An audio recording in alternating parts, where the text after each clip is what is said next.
Hi hello दोस्तों, नमस्कार। आप सब कैसे हैं? आप सब अच्छे होंगे।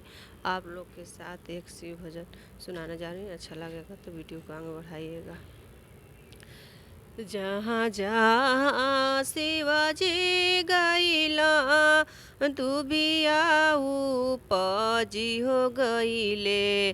जहाँ जहाँ शिवाजी गईला दुबिया उपजी हो गईले।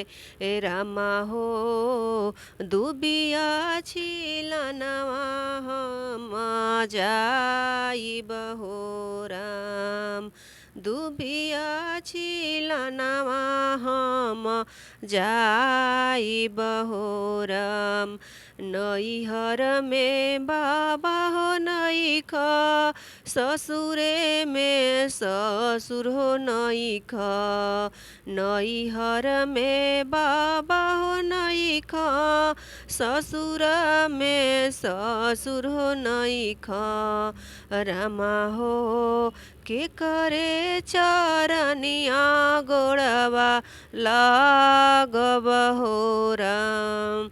रामा हो के करे चरनिया गोड़वा लागब हो राम। नैहर में अम्मा नैखी, ससुर में सासु हो नैखी। नैहर में अम्मा हो नैखी, ससुर में सासु हो नैखी। रामा हो के करे आचरवा लोरवा पोछब हो राम। के करे आचरवा लोरवा पोछब हो राम। हम हई माई शिशिया, हम हई बाबू हो।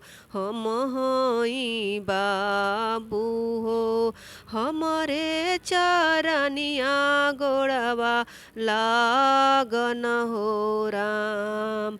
हमरे चरनिया गोड़वा लागन हो